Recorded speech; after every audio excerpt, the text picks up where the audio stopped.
In my experience, negative thinking is one of the greatest plagues of our time. If you're too familiar with it, you already know it makes you feel anxious. It can keep you stuck in depressed mood. It can be a source of re-traumatizing yourself and also hold you back from paying attention to the things you want to focus on and doing the things you want to do and generally being happier in life. And so today I'm going to introduce an acronym to you. I love this acronym, and it's going to dispel the negative thought and help put you back in the driver's seat of your life. And you're going to have a lot of fun with it too.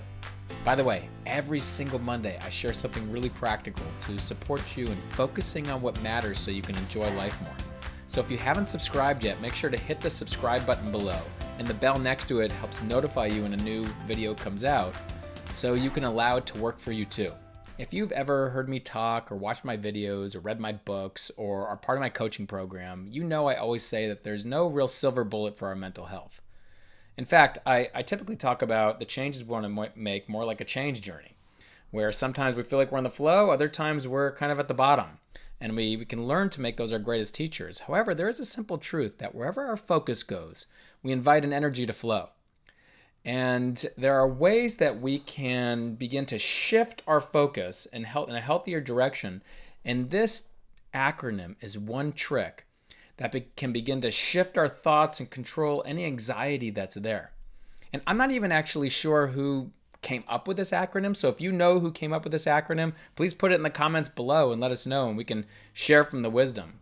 Also, this tip is so great that it's not only about helping us feel more in control of our negative thoughts, it's also about opening up a greater perspective. It's also about shifting our focus in a healthier direction so we can unlock a greater sense of personal control to live in line with our integrity, to live in healthier ways that are going to make us feel ultimately happier. It was actually originally designed to be something to pause and think about before we communicate with somebody so we can have healthier, more optimal communication. But we're communicating with ourselves all the time. And so we can use it in our own minds to be able to dispel the negative thoughts and open up to a healthier and happier way of life. Okay, if you're ready, now I'll share the acronym with you. And I imagine at this point you're ready. So the acronym is THINK. It stands for, is it true? Is it helpful? Is it inspiring? Is it necessary? Is it kind?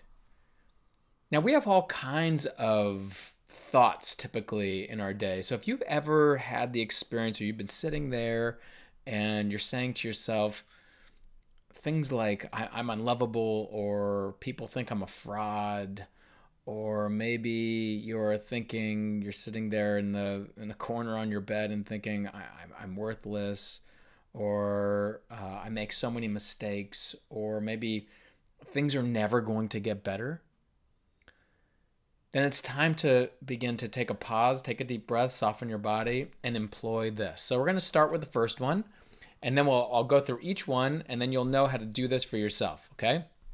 Absolutely do it for yourself. So the first one is T. Is it true? Right? We're just taking a moment to really think. We're pausing, softening our bodies, and thinking, is it true? So what I like to do with this one is ask ourselves a couple questions, and I borrow a little bit from author and speaker Byron Katie around this, where we ask ourselves, like, okay, so let's think of the thought, I'm unlovable, or I'm a fraud, or for a lot of people right now, there is the thought of things are never going to get better. And we ask ourselves, is it true? And the first response typically is like, yeah, it's true. This is really how I feel. And then we ask ourselves a question. We just take this T one step deeper and we say, is it absolutely true? Do I know this for a fact? And then we typically say, well, I don't know this for a fact. So now we go to the next one. So what happens is we now open the door. We open the door a little bit for a shift in perspective. So we go to the next one. H, is it helpful? So in this particular case, we're asking ourselves, is it helpful? Is it useful? This thought, things are never going to get better, or I'm unlovable, or I'm worthless, or I'm a fraud. Any of these types of thoughts, right? And And so we ask ourselves, is it helpful? Is it a helpful thought? We look at it. Is I'm a fraud a helpful thought? Or is it useful in any way?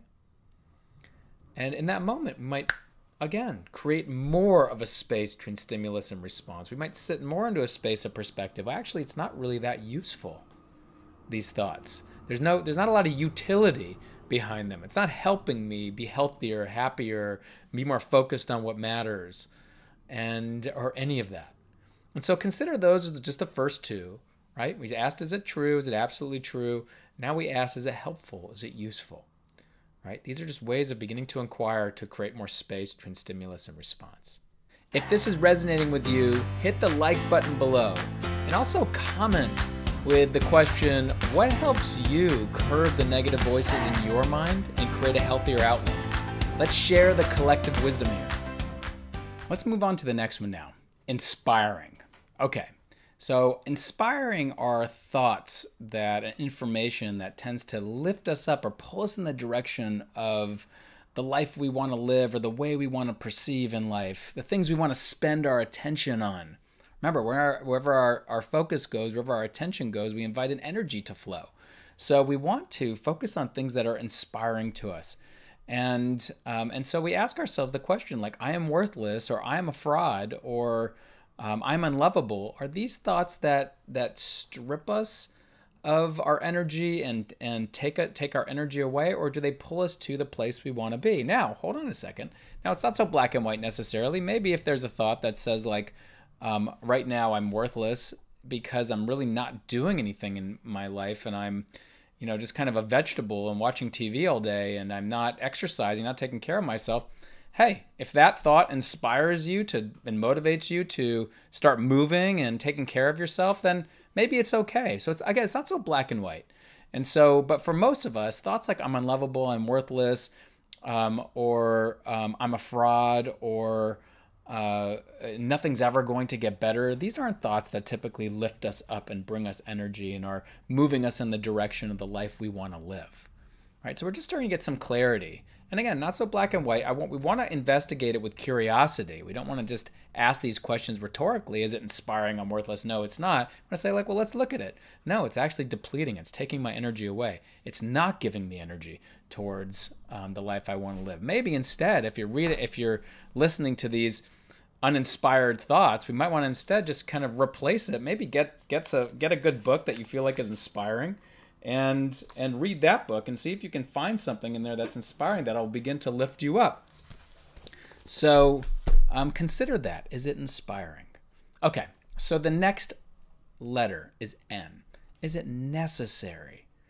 So I think about catastrophizing in this sense. So the kind of thoughts that are like, the world's going to hell in a handbasket, or, oh my God, I just got this negative report from my job and I'm going to lose my job now, or this one thing happened in my family and everything's going to implode, or I just saw this news about COVID or something else, and like everything's going back to the way it was, or whatever it might be, right? And so we're asking ourselves, is it necessary? Is this thought, it's me ruminating on this thought, necessary? Because maybe it is. Maybe we really have to spend time and think about it.